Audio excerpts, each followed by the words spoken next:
E aí, pessoal, tudo bem? Para a aula de hoje é o seguinte, vamos falar de energia interna de um gás e do trabalho que esse gás realiza. Gás também trabalha, né? Não somos nós, só nós aqui não. Então, olha só, quando a gente fala em energia interna do gás, a gente tem que pensar que tipo de energia o gás poderia ter. Não é nenhuma energia misteriosa, uma energia desconhecida, é uma energia que a gente conhece muito bem. Quando a gente fala em gás, nós temos que pensar na temperatura do gás, no volume do gás, na pressão do gás. Lembra disso? Dos vídeos anteriores? Legal. Então, se a gente tiver que pensar na temperatura, o que acontece com a temperatura o que acontece com o gás quando a temperatura aumenta?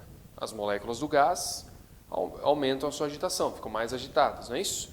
Bom, essa agitação então, essa temperatura que tem a ver com a agitação das moléculas do gás, então certamente tem a ver com a energia cinética desse gás, ok? Então quando a gente fala de energia interna do gás ou simplesmente energia do gás, vamos pensar em energia cinética para começar. É um bom começo, tá? Bom, então se eu pensar em energia cinética, essa energia cinética certamente depende, vamos só colocar a equação da energia cinética, ela é a massa, velocidade ao quadrado, sobre 2, né? Então veja que a energia cinética depende da velocidade, a velocidade das moléculas do gás depende da temperatura, então até posso pensar que a energia cinética do gás ou a energia interna do gás depende da temperatura, é uma boa associação. Bom, a equação para a energia interna vai ser essa daqui, né? A energia interna do gás é meio de nRT. N, número de mols, R, a constante dos gases e T, a temperatura. Vamos ver como ela está muito bem parecida com a energia cinética? Veja só, meio, aqui tem um meio, né? Que aqui é dividido por 2, então eu posso isolar esse dividido por 2 e dizer que é meio. Posso até reescrever para ficar legal, ó. Posso tirar, ao invés de fazer dividido por 2, eu posso fazer meio de mv quadrado. Pronto, está feito. Então, quer dizer, a energia cinética tem o meio, a energia interna tem esse meio aqui. Número de mols vai me dar a quantidade de moléculas. No final das contas, vai me dar a massa desse gás, né? Então, está aqui a massa, ok? E a velocidade quadrada da energia cinética, não, a velocidade das moléculas não tem a ver com a temperatura do gás, com a temperatura daquelas moléculas, então está aqui, ó, temperatura e velocidade, ok? Então, tem uma boa analogia entre a energia interna do gás e a energia cinética que a gente conhece lá da mecânica. Legal. Essa equação aqui, meio de nRT, ela é usada para cada grau de liberdade que as moléculas tiverem. Vamos tentar explicar o que é esse grau de liberdade. Imagina que você tenha um corredor bem estreito, ok? Um cano, e você tem que se movimentar por ali, você tem um ratinho se movimentando por ali, que seja um ratinho então. Esse ratinho ele tem apenas 1 grau de liberdade, ele tem apenas uma direção para se movimentar. Ele só pode se movimentar na direção do caninho. Ele não pode ir na direção vertical, ele não pode ir lateralmente, ele tem que seguir a direção do caminho. Isso dá ao rato, ou dá à molécula, 1 grau de liberdade de movimento apenas. Agora, se eu pensar que o ratinho pode se locomover em cima de uma mesa só, então ele pode se movimentar tanto na direção X quanto na direção Y, então ele tem 2 graus de liberdade. O ratinho só não vai conseguir se movimentar na direção vertical, né? A não ser que ele pule, ok? Agora, então, se eu tiver uma molécula de um gás, né, que pode se movimentar tanto na direção X, quanto na direção Y, quanto na terceira dimensão, que a gente chama de dimensão Z, né, ele pode se movimentar em qualquer direção, então é X, Y e na direção Z também, ok? Então, ele tem 3 graus de liberdade. Então, as moléculas que são consideradas moléculas monoatômicas, formada por apenas um átomo, né, monoatômica, ela é uma pequena bolinha e que elas possuem 3 graus de liberdade, porque essas bolinhas podem se movimentar nessa direção, na direção vertical e nessa direção Z aqui, ó, para frente e para trás, para um lado para o outro, para cima e para baixo. Então, 3 graus de liberdade elas possuem. Então, a energia interna de um gás formado por moléculas monoatômicas fica 3 meios de nRT, olha lá o 3. 3 graus de liberdade, ok? Se eu pensar em moléculas diatômicas, ok? Mas vai ser uma diatômica que a gente chama de rígido, é como se eu tivesse 2 moléculazinhas que estão muito bem grudadas umas às outras. Elas não possuem esse tipo de movimento, tudo bem? Então a gente chama de halteres rígido. Só para lembrar daqueles halteres de academia, né? Tem 2 bolinhas na ponta, mas a conexão entre eles é uma conexão rígida. Elas não podem se aproximar nem se afastar. Então vamos pensar em quantos graus de liberdade teria uma molécula diatômica. Então vejam, os mesmos graus de liberdade que uma molécula monatômica, porque o halteres rígido pode se movimentar para cá, para cima e para baixo. Então 3 graus de liberdade. Além disso, essa coisa pode rotacionar assim esse halteres rígidos pode rotacionar assim ou pode rotacionar assim, ok?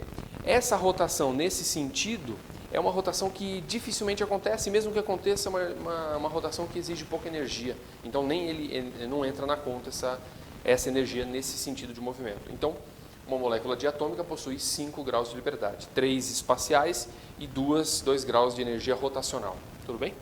E aí o U dele fica 5 meios de nRT. É muito difícil acontecer, mas pode ser que o cara me fale de uma molécula diatômica não rígida. Aí as duas moléculas elas não estão mais presas fixamente uma na outra, elas fazem esse movimento também. Né? Além de ficar andando por aí, girando para cá, elas também fazem esse movimento. Então eu tenho uma energia cinética desse movimento, de oscilação entre as duas, e eu tenho uma energia potencial, né? À medida que elas se aproximam, aumenta a energia potencial, à medida que elas afastam, diminui a energia potencial entre elas. Então eu tenho uma energia, mais 2 graus de liberdade eu teria, seria 7,5. Né? A chance disso aparecer por aí, ou a chance disso cair numa questão é bem baixa. Em geral, monatômica e diatômica. Uma coisa interessante, a monatômica é que mais aparece, inclusive. Uma coisa interessante na equação do U é que ele possui, olha só, esse nRT, ó, que a gente já viu em algum outro lugar, esse nRT. Né?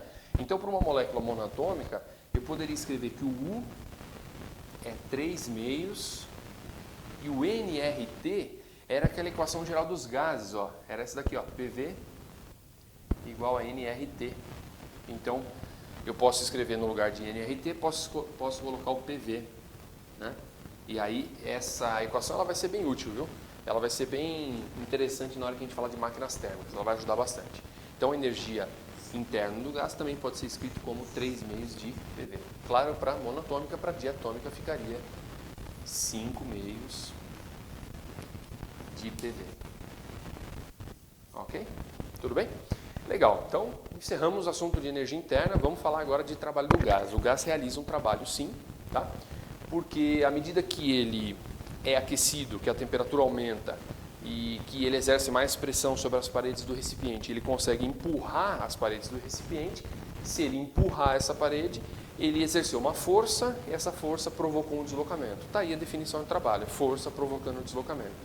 Então, se eu tiver um gás, né, contido no recipiente, ocupando aquele volume, e devido a um aquecimento ou qualquer outra coisa que eu faça, esse volume aumenta, né, eu posso atribuir esse aumento de volume à força exercida pelo aumento de pressão do gás, ou a força exercida pelo gás naquela tampinha, né, que a gente chamou de êmbolo.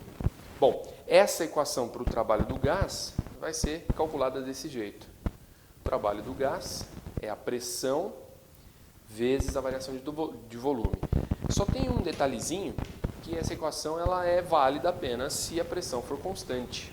Okay? Se a pressão variar durante o processo, eu já não posso usar essa equação. Tem algumas alternativas, mas eu não posso cair na cilada de eu ter uma transformação gasosa em que o volume se expandiu, que o gás se expandiu, né, o volume aumentou e a pressão também mudou. Eu não vou poder usar essa equação especificamente. Se você tiver certeza que a pressão variou de uma maneira linear, o que quer dizer isso? Ela variou continuamente no processo, né? Não foi uma variação exponencial, nem foi uma variação picada, né? Ela se manteve constante durante um tempo, depois aumentou, depois caiu. Se foi um crescimento de pressão linear ou um decrescimento linear, tá? Tanto faz, a pressão pode ter decaído no processo. Se essa pressão variar linearmente, eu posso usar o valor médio. Eu poderia usar o valor de pressão média. Pego a pressão inicial mais a pressão final e divido por 2. Aí, ao invés de usar qualquer P do problema, qualquer pressão, eu uso o valor médio e tudo bem. Mas cuidado, tem que ser somente se a pressão variar linearmente durante o processo. Bom, as unidades de medida que a gente espera que você utilize aqui é o seguinte. Para pressão, a gente precisa usar Newton por metro quadrado, que é a mesma coisa que Pascal. Para variação de volume, metros cúbicos. Ok? E aí o produto desses dois caras, que é o trabalho, ele acaba saindo em joules, que é a unidade de medida de energia no sistema internacional. Beleza? Então olha só, se você tiver um gráfico mostrando a pressão versus volume, né, você pode calcular a área desse gráfico e essa área vai representar o trabalho do gás, ela vai ser numericamente igual ao trabalho do gás. Por que eu estou dizendo numericamente igual? Porque toda área que você calcula, ela é um valor positivo, não tem área negativa. Então, toda vez que você calcular uma área, o valor será positivo. Porém, o trabalho do gás pode ser uma grandeza positiva ou pode ser uma grandeza negativa. Quer ver? Bom, o trabalho do gás depende da pressão e da variação do volume. Pressão é sempre uma grandeza positiva, mas a variação do volume nem sempre é. Se o volume do gás aumentar, quer dizer que ele sofreu uma expansão nesse processo, então esse ΔV vai dar positivo. Consequentemente, o trabalho do gás também vai dar positivo. Então, um trabalho de gás positivo me leva às seguintes conclusões. Foi o gás que realizou esse trabalho e o gás sofreu uma expansão. Porém, a variação de volume, né? O gás pode fazer o processo inverso aqui, ó, né? Pode voltar para cá, para essa cena, né? Pode fazer uma reversão. Ele pode estar com um volume grande e passar para um volume pequeno. E aí o ΔV, a variação do volume, será negativa. Então, esse cara é negativo, a pressão é positiva, consequentemente, agora o trabalho é negativo. Então, o trabalho do gás pode ser negativo. E o que significa isso? Que o gás sofreu esse trabalho, que o trabalho não foi realizado pelo gás, não foi realizado por ele, foi algum agente externo que veio aqui e comprimiu esse gás. Geralmente esse agente externo é a pressão atmosférica, é a força exercida sobre a pressão atmosférica, não é ninguém que vai lá e põe a mão e aperta o gás. Pode ser, mas não é comum. Então, o trabalho pode ser positivo ou negativo. Como é que eu vou saber então, quando eu calcular a área do gráfico, se eu tenho que adotar um sinal positivo ou eu tenho que adotar um sinal negativo para essa área que eu acabei de calcular? É simples, basta você ver se o volume do gás está aumentando ou diminuindo. Perceba que todo gráfico ele tem uma orientação, porque como é uma transformação gasosa, eu preciso dizer qual é o estado inicial e qual é o estado final. Então tem que ter uma orientação aí, tem que dizer de onde para onde está acontecendo. Então eu coloquei uma setinha, então veja aqui, o gás começa com esse volume V1, e durante o processo atinge o volume V2 e o V2 é maior do que o V1. Então foi uma expansão.